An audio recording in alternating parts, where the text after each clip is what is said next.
네, 안녕하십니까. 네, 이번에는 방산을 담당하고 있는 애널리스트가 방산 ETF를 가져왔습니다. 맞습니다.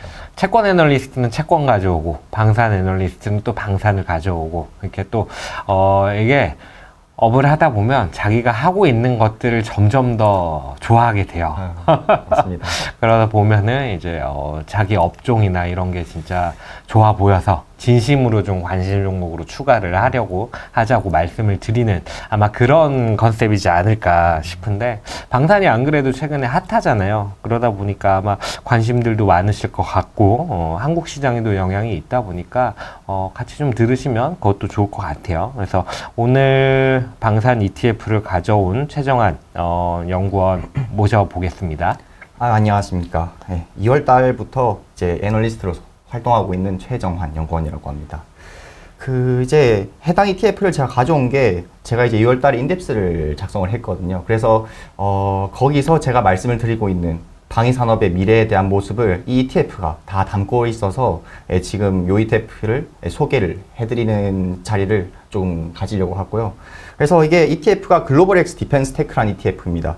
그래서 이게 최근에 말씀하신 것처럼 국내에 할 것 없이 방위산업 주가가 되게 좋았잖아요. 그래서 이렇게 글로벌 방위산업 포항에 투자할 수 있을 것뿐만 아니라 이제 방위산업의 구조적인 그런 변화에 투자할 수 있는 그런 ETF로서 생각을 해서 이렇게 제가 준비를 했습니다. 기본적으로는 당연히 ETF이기 때문에 개별 기업에 대한 리스크를 분산시킬 수 있고, 또 이제 방위산업을 기초로 저는 이제 우주라든지 AI 그리고 뭐 유무인 복합 체계에 대한 것들을 계속 말씀을 드리고 있거든요. 그래서 이러한 구조적인 변화에 투자를 할 수 있는 그런 ETF로 판단해서 선정을 하게 됐습니다. 해당 ETF는 이제 사이버 보안이라든지 전통, 방위산업, 그리고 드론, 우주와 같은 사업으로부터 매출 비중이 50%인 기업들이 시가총액 가중 방식으로 구성된 ETF고요. 보시는 것처럼 이게 미국 비중이 54%고 이제 독일 10%, 뭐 프랑스 7.8%, 우리나라도 6.5% 정도 들어가 있는 ETF입니다. 종목별로 보시면 재밌는 점이 이게 팔란티어가 가장 비중이 높아요. 이게 9.3% 비중을 차지하고 있고, 나머지는 이제 기존에 이제 흔히 아시는 그런 기존의 방위산업체들, 예를 들어서 우리 하나에로스페이스의 경쟁업체인 라인메탈부터 시작해서 뭐 유도무기로 많이 알려져 있는 RTX라든지 또 노스롭 그루만, 그리고 하나에로스페이스도 4.1% 정도 편입이 되어 있는 그런 ETF입니다. 그래서 결국 다른 산업과 마찬가지로 방위산업에서도 어쨌든 데이터가 핵심으로 떠오르고 있어요. 그래서 러우 전쟁을 통해서 확인할 수 있었던 것처럼 뭐 드론이라든지 뭐 저궤도 위성을 통해서 고품질의 데이터를 획득하는 게 정말로 쉬워졌고요. 물론 스타링크라고 하는 그런 저궤도 위성도 한몫을 했죠. 그래서 이런 방위산업 분야에서도 처리할 데이터 양이 늘어나게 되고, 이것을 분석해서 의사결정에 신속하게 의사결정을 신속하게 하는 것이 군 전력의 핵심으로 변화하고 있습니다. 그래서 팔란티어 비중이 가장 높은 것 또한 이런 맥락에서 이해하시면 될 것 같아요. 팔란티어 같은 경우에 아까 말씀드린 것처럼 위성 그리고 드론에서 획득한 데이터에 기반해서 최적의 전략을 제시해주는 그런 서비스를 제공하고 있는 기업이고요. 매출 비중 같은 경우에 24년 기준으로 50%가 정부양인 그런 B2G 기업이라고 보시면 됩니다. 그래서 이 다음 페이지로 넘어가시면 ETF 관해서는 전반적으로 말씀을 드린 것 같고, 왜 방위산업이 구조적으로 지금 성장하고 있는지에 대해서 간단하게 좀 설명을 드리고 싶어서요.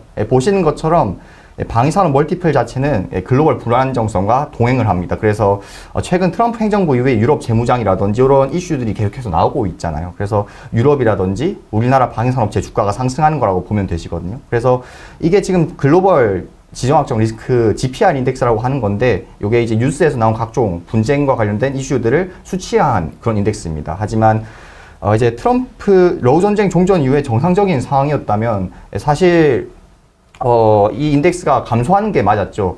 근데 이제 달라진 게 트럼프 2기 행정부 이후에 그런 전통적인 그런 동맹 관계에서 조금 벗어난 모습을 계속해서 보여주고 있기 때문에 유럽 재무장이라든지 이런 것들이 이슈화되고 지금 증가하고 있는 모습이라고 보시면 됩니다. 그래서 특히 여기 보이는 것처럼 동유럽 위주로 조금 방위비 인상이 지속됐었는데, 이런 것들이 이제 서유럽 그리고 중앙유럽 쪽으로 이제 확산이 되고 있는 모습이고요. 그래서 유럽 내에서는 특히 방산물자에 대해서는 수요가 지속적으로 상승할 거라고 보고 있습니다. 아까 말씀드린 것처럼 방위산업 내 들어온 활용도가 계속해서 높아지고 있다고 말씀을 드렸는데 방위산업 내 AI 투자가 증가할 수밖에 없는 이유 또한 이 드론에 있습니다. 바로 유무인 복합체계의 활용 때문인데요. 그래서 유무인 복합체계라는 게 결국에는 유인기 그리고 무인기를 복합적으로 운용하는 개념입니다. 그래서 통상 유인기 한 기에 4기에서 5기 정도의 무인기를 함께 운용할 것으로 보이는데 이게 항공뿐만 아니라 지상 그리고 화력 분야에서도 기술 개발이 계속되고 있거든요. 그래서 미국은 이런 유무인 복합체계, AI 기술 등을 3차 상세 전략이라고 하는 그런 무력 우위 전략에 포함을 시켜둔 상태입니다. 여기 보이는 것처럼 대략 3개 정도의 차세대 전투기 프로그램이 있어요. 그래서 우리나라를 포함해서 다른 국가들도 전부 차세대 전투기 프로그램에 유무인 복합체계 내용을 넣고 개발을 하고 있다라고 보시면 될 것 같고, 최근에 나왔죠. 이제 미국에서는 1년간 중지됐던 그런 NGAD라고 하는 프로젝트가 있는데 여기 이제 보잉의 F-47이라고 하는 기체가 선정이 됐고요. 그래서 해당 기체 또한 기본적으로는 유무인 복합 체계를 목표로 개발을 하고 있고 이제 시제기까지 이제 테스트가 완료된 상태로 알려져 있습니다. 그래서 우리나라도 이걸 하고 있어요. 한국항공우주가 가장 적극적으로 유무인 복합 체계를 연구를 진행을 하고 있고 NACS 즉 차세대 공중 전투 체계라고 하는 그런 비전을 가지고 유무인 복합 체계 운용을 위해서 연구 개발을 진행을 하고 있습니다. 말씀드린 대로 소수의 유인기가 이제 다수의 무인기를 운용하기 위해서는 결국에는 사람이 모두 데이터를 처리를 할 수가 없어요. 그렇기 때문에 AI에 대한 부분은 이제 구조적으로 성장할 수밖에 없다. 보시는 것처럼 연간으로 한 10% 정도 성장을 계속해서 할 것이다 라고 저 보고 있는 거고요. 그래서 이제 그래서 결국에는 주가를 보시면은 아웃퍼폼을 했죠. 제가 말씀드린 대로 이제 지수 대비해서 해당 ETF가 조금 아웃퍼폼하고 있는 상황이고요. 그리고 실적적인 부분을 보시면은 외형 성장뿐 아니라 마진 성장도 계속해서 되고 있는데 이게 지금 마진율이 개선이 되고 있는 건 글로벌리 어쨌든 공급 우위인 상황에서 무기체계 단가가 계속해서 증가하고 있다는 거거든요. 그래서 냉전 기간 이후에 방위 산업의 유럽이 투자를 하지 않아 공급 능력이 떨어진 것이 가장 큰 이유라고 보시면 됩니다. 때문에 유럽에서는 EDIS 즉 유럽 방위 산업 전략이라고 하는 것을 통해 유럽 역내 생산 능력을 계속해서 키우려고 하고 있고 우리나라 방위 산업체 또한 여기에 잘 대응해서 수출 능력을 계속해서 유지를 해야겠죠. 결론적으로는 방위 산업의 단기적 실적 성장뿐만 아니라 장기적인 제가 말씀드린 뭐 우주라든지 AI, 뭐 유무인 복합 체계 이런 성장까지 구조적인 변화를 기대할 수 있는 그런 산업이라고 저는 말씀을 드리고 있습니다. 네, 여기까지 제가 준비한 내용이고요. 네. 혹시 뭐 사실 저도 방산 되게 좋게 와가지고 알겠지만 제가 많이 물어봤어요. 주도주 중에서 좋은 거 뭘 골라야 될까 이러다가 이제 방산 쪽이 좀 좋아 보여가지고 얘기를 드렸는데 방산이 많이 올랐죠. 많이 올라서 비싸고 근데 하지만 구조적으로 더 성장해 나갈 수 있기 때문에 괜찮다라고 얘기를 하는 거잖아요. 네, 맞죠. 그 구조적으로 성장해 나갈 수 있다라는 것은 결국 국방비 지출을 늘리는 부분, 유럽 중심으로 해서 그리고 또 하나는 이 유무인 복합 체계라고 하는 어떻게 보면 방산의 고도화라는 부분 때문에 구조적으로 더 좋다라고 얘기를 하는 건데 그러면은 이게 어떤 산업이든 계속 좋을 수는 없잖아요. 그렇죠. 이게 구조적으로 성장하는 시기라는데 저도 동의하는데 이게 언제까지 이어질까요? 일단 제가 바라보고 있는 방위 산업의 미래는 기본적으로 우리나라 기준으로 말씀드리겠습니다. 이게 지금은 뭐 지상 화력, 그러니까 예를 들어서 K9 자주포, 뭐 K2 전차, 뭐 천무와 같은 지상 화력이 지금 있는 수주 잔고만으로 사실 2020년 후반까지 계속 될 거고 그 이후에는 이제 제가 말씀드린 것처럼 항공우주가 붙기 때문에 2030년 이후에는 한 번 더 퀀텀 점프를 할 수 있는 시기가 오지 않을까. 즉 그 시기가 되면은 지상 화력 기존에 잘하고 있는 거에 더해서 항공우주가 붙게 되는 것이죠. 그렇게 되면은 결국에는 많은 분들이 사실 이거 수주 산업이니까 피크아웃이 있는 거 아니냐라고 여쭤보시는데 저는 이제는 시작이라고 보고 있습니다. 이제 이전에는 사실은 방위 산업이라는 것이 긴 한 20년 동안 냉전 기간을 거쳤잖아요. 그렇기 때문에 이전에는 몰랐어요. 이렇게 잘 될지. 데이터도 없었고요. 이제 막 시작했고 아무도 몰랐습니다. 저는 이제 초입이라고 보고 있고 지상 화력뿐만 아니라 국내 기준으로 항공우주까지 붙게 되기 때문에 뭐 방산에 대한 테마뿐만 아니라 제가 계속해서 말씀을 드리고 있는 구조적인 성장까지 기대할 수 있는 그런 업종이라고 생각을 하고 있습니다. 그래서 계속 될 것 같아요, 성장은. 예. 아, 그렇죠. 원래 말씀드렸죠. 원래 담당 애널리스트는 자기 업종 좋아합니다.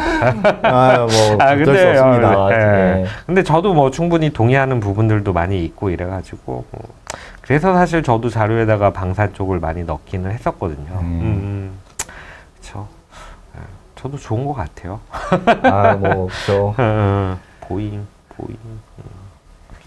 그래서 네, 뭐 사실 특별히 이견이 없어가지고 근데 드는 생각이 방산 뭐 AI 이런 거 데이터 이런 거 얘기를 하면은 그럼 아무래도 방산은 또 보안이 핵심이잖아요. 맞습니다. 네, 그러면 여기서 파생해서 보안 쪽 업체들도 좀 관심 있게 볼만 할까요? 어떨 것 같아요? 그쵸. 이제 사이버 보안에 대한 것도 전 충분히 이제 성장의 가능성이 크다고 보고 있어요. 어쨌든 유민 복합 체계를 위해서 사실 저궤도 위성을 운용하는 거거든요. 어떻게 보면 통신에 대한 거죠. 왜냐하면은 공중이라든지 또는 전장에서 이걸 실시간으로 운용을 할 수 있으려면은 뭐 기존의 군 통신망 자체 그렇게 고도화되지 않았어요 지금. 그치. 근데 그게 이제 저궤도 위성은 정지 궤도 위성이랑은 다르게 되게 어떻게 보면 쉽게 말해서 전송 속도가 빠르고 데이터 전송 양 자체가 많은 거거든요. 그래서 유민 복합 체계를 위해서는 통신이 발전해야 되는데 이 통신에 대한 보안 굉장히 중요한 거죠. 그래서 이것도 계속해서 눈여겨 볼 만하다라고 보고 있습니다. 네, 알겠습니다. 오늘 여기까지 좀 마치기로 하고요. 저희가 엔딩 멘트가 있어요. 종목 이름을 얘기를 해주면 네. 제가 이제 관심 종목 추가하면서 이제 끝내는 알겠습니다. 거거든요. 네. 우혜영 연구원이 추천해준 게 있는데 그건 진짜 못하겠어요. 그렇구나. 그래서 그냥 기존에 하던 거 하려고요. 네, 좋습니다. 네. 종목 이름 얘기해주면 됩니다. 네, 글로벌 X 디펜스 테크 ETF 관심 종목 추가. 추가.